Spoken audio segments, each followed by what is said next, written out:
$300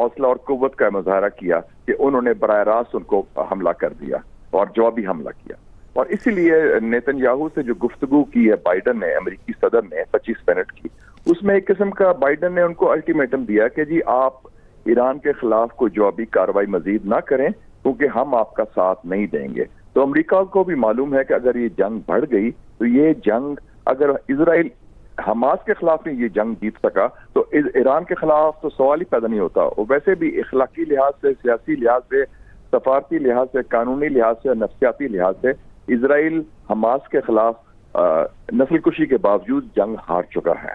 تو یہ میں سمجھتا ہوں کہ ایک بڑا تاریخی رخ تبدیل ہوا ہے مڈل ایسٹ کی, مشرقی وسطی کی سیاست کا, اور اس میں مسلمان ممالک بشمول پاکستان کو حق کا ساتھ دینا چاہیے, انصاف کا اور قانون کا, اور ایران کے ساتھ کھڑا ہونا چاہیے کہ کسی قسم کی جارحیت برداشت نہیں کریں گے. جیسے ہم نے پلوامہ میں 5 سال پہلے جب انڈیا نے جارحیت کی تھی بالاکوٹ میں, ہم نے اس کا منہ توڑ جواب دیا تھا. 2 جہاز گرائے انڈیا کے اور ان کا پائلٹ ابھینندن بھی پکڑ لیا تھا. تو ایران نے وہی کام کیا جو ہم نے کیا تھا. تو یہ اصولی بات ہے اور اس اصولی موقف پر قائم رہیں, اور اس سے میرے خیال میں جو اسرائیل کی جارحیت ہے اور جنگجوئی ہے فلسطین کے خلاف, اس کے جلد خاتمے میں بھی مدد ملے گی. جیسا کہ آپ نے مشاہد صاحب مشرق وسطیٰ کا ذکر کیا, آپ کو کیا لگتا ہے مشرق وسطیٰ میں اس کشیدگی کا کیا اثر پڑے گا؟ مشرقی وسطیٰ کے 2 قسم کے اثر ہیں. ایک ہے جو مسلم امہ کے عوام ہیں وہ بڑے خوش ہیں, اور آپ نے دیکھا ہوگا ٹی وی میں جشن منایا جا رہا ہے کئی سڑکوں میں, چاہے بیروت ہو یا بغداد ہو یا شام ہو یا ایون تہران ہو. تو دوسری طرف ہے مغربی ممالک اور حکومتیں اس خطے کی, وہ ذرا خوف زدہ ہیں کیونکہ کوئی ڈر ہے کہ اگر چیز بڑھ گئی تو ان کو کسی کا ساتھ دینا پڑے گا, اور وہ ویسے بھی کمزور وکٹ پر ہیں. تو خاص طور پہ جو مغربی ممالک ہیں اور امریکہ کے جو مغربی حلیف ہیں, جسے میں گورستان کہتا ہوں, G7 کے ممالک, UK, فرانس, اٹلی, جرمنی وغیرہ, یہ سب خوفزدہ ہیں کیونکہ ان کو پتا ہے کہ اگر جنگ بڑھ گئی تو جو تقسیم ہے مسلمان دنیا کی اور مغرب کی وہ بڑھے گی. تو اب آپ کو کیا لگتا ہے کہ پاکستان یا اسلامی ممالک کو ایران کا ساتھ دینا چاہیے یا پھر اپنے اپنے مفادات کو دیکھنا چاہیے, اور ہم کس طرح سے ساتھ دے سکتے ہیں؟ دیکھیں جی, ہمارا ساتھ دینا ہے کہ آپ زبانی, آپ اصولی موقف اختیار کریں. ایک مظلوم ہے اور ایک ظالم ہے. جیسے ہم فلسطین کا ساتھ دے رہے ہیں, اصول کی بات کریں, اس میں مفادات کا ایشو نہیں, اس میں اصولوں کا ایشو ہے. ایک طرف ہے کہ کوئی جارحیت کسی ملک کے خلاف بھی ہو تو اس کو ہمیں مخالفت کرنی چاہیے, وہ بات کریں. دوسری بات ہے UN سیکیورٹی کاؤنسل میں لے کے جائیں کہ یہ سیز فائر کرائیں غازہ کے ساتھ, کیونکہ جو جڑ ہے موجودہ کشیدگی کی اور مسئلے کی وہ تو ایران نہیں, وہ تو فلسطین ہے, اور وہ ہے غازہ میں جو ایک نسل کشی 6 مہینے سے جاری ہے جس میں اسرائیل کی مدد مکمل طور پر مغربی ممالک کر رہے ہیں. اس کا خاتمہ وہ اس کو روکنا چاہیے.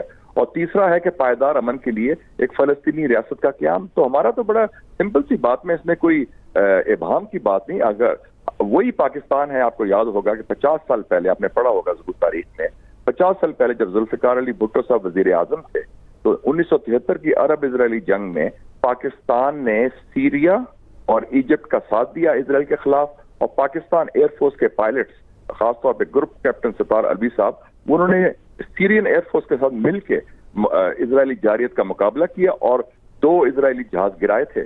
اور یہی کام ہم نے 1967 میں کیا تھا جب فیلڈ مارشل ایوب خان صاحب پاکستان کے صدر تھے. ہمارا تو بڑا واضح ٹریک ریکارڈ ہے اصول کا, قانونی ایشوز کا, فلسطین کے مسئلے کا, تو اس میں کوئی ابہام نہیں ہونا چاہیے. ٹھیک ہے, مشاہد حسین سید صاحب سینئر تجزیہ کار ہمارے ساتھ موجود ہے. بہت شکریہ مشاہد صاحب آپ کے وقت کا. اسی حوالے سے بات کریں گے, ہما بقائی سینئر تجزیہ کار ہمارے ساتھ موجود ہیں. بہت شکریہ ہما بقائی آپ کے وقت کا. سب سے پہلے جو ایران اور اسرائیل کے جو یہ حملہ کیا گیا ہے ایران کا اسرائیل پر, اس حملے کو کس طرح سے دیکھتی ہیں؟ دیکھیے, یہ حملہ تو ایکسپیکٹڈ تھا, اور جو پیریفرل چینلز ہیں اس پہ یہ بات ہو رہی تھی کہ ایران کسی بھی وقت جو ڈیماسکس میں ہوا تھا اس کا بدلہ لے گا, کیونکہ ہم نے ماضی میں بھی دیکھا ہے کہ ایران وائلیشن آف اس کو ان رسپونڈڈ نہیں چھوڑتا, اور ایران کی طرف سے یہی کہا جا رہا ہے کہ جو آپ نے کیا اس کی ہم نے ریڈ لائن ڈرا کی اور اب اٹ از کنکلوسیو, اسے مزید نہیں بڑھنا چاہیے.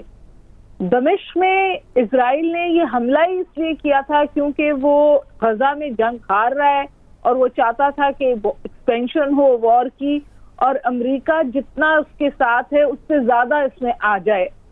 اور یہاں اب ایسی صورتحال ہے کہ آپ امریکہ کی طرف سے اسٹیٹمنٹ سن رہے ہیں کہ اسرائیل کی آئرن کلیڈ سپورٹ ہے، ہم نے پریونٹ کیا ہے میزائل اٹیک، اور وہ اس وقت پھر اسرائیل کے پیچھے کھڑے ہیں. بات یہ ہے کہ اگر امریکہ نے اس وقت ریسٹرینٹ کا مظاہرہ نہیں کیا تو پھر یہ ریجنل وار بن سکتی ہے، یہ گلوبل وار بن سکتی ہے. ایران اس کو ٹٹ فور ٹیٹ میں نہیں کنورٹ کرنا چاہتا، وہ ایک کنکلوسیو چیز کرنا چاہ رہا ہے. لیکن ظاہر ہے اب دیکھتے ہیں کہ یہ سٹوری ڈیولپ کس طرح ہوتی ہے. صورتحال انتہائی مخدوش ہے، یہ پھر ریجن پہ بھی کنفائن نہیں رہے گی. لوگ ابھی صرف ریجنل وار کی بات کر رہے ہیں، یہ ایسکیلیشن کہیں اور جا سکتی ہے. اور اس سے بھی اہم بات یہ کہ یہ جنگ سی لینز پہ ہوگی. اگر یہ، کیونکہ اڈے امریکہ کے پاس اس طرح ہیں، تو اگر یہ سی لینز پر یہ جنگ ہوتی ہے تو آپ سمجھیے کہ پوری دنیا کی آئل سپلائیز جو ہیں وہ امپیکٹ ہوں گی، پوری دنیا کی معیشت جو ہے وہ امپیکٹ ہوگی. تو میرا خیال ہے کہ دنیا بہت بہت خطرناک دہرائی پہ کھڑی ہے. اور سب سے زیادہ جو، کیونکہ اسرائیل سے تو ریسٹرینٹ کی کوئی توقع نہیں ہے، لیکن اسرائیل یہ کھیل کھیل نہیں سکتا، اس تھیٹر آف وار کو ایکسپینڈ نہیں کر سکتا جو کہ وہ چاہ رہا ہے اگر امریکہ ریسٹرینٹ کا مظاہرہ کرے. ٹھیک ہے، ڈاکٹر ہما بقائی سینئر تجزیہ کار ہمارے ساتھ موجود تھی، بہت شکریہ آپ کے وقت کا. دمشق میں ایرانی قونصل خانے پر حملے کا جواب، ایران نے اسرائیل پر 300 کے قریب ڈرون اور میزائل فائر کر دیے. اسرائیلی فوج اور امریکہ کی جانب سے کئی ایرانی ڈرونز مار گرانے کا دعویٰ. ایرانی پاسداران انقلاب نے اسرائیل پر حملے کی باضابطہ تصدیق کی ہے. ایرانی میڈیا رپورٹ کے مطابق ایران نے اسرائیلی دفاعی تنصیبات کو نشانہ بنایا ہے. گولان کی پہاڑیوں اور شام کے قریب اسرائیلی فوجی ٹھکانوں کو بھی نشانہ بنایا. ایرانی میڈیا کا کہنا ہے کہ ایران اسرائیل میں 50% اہداف کو نشانہ بنانے میں کامیاب رہا. اسرائیلی فضائی اڈے کو خیبر میزائلوں سے ٹارگٹ کیا ہے. دوسری جانب اسرائیلی فوج نے تصدیق کی ہے کہ ایران کے 200 ڈرونز اسرائیلی علاقوں تک پہنچے. اسرائیلی فوجی ترجمان نے کہا ہے کہ ایرانی ڈرون سے جنوبی اسرائیل میں فوجی اڈے کو نقصان پہنچا.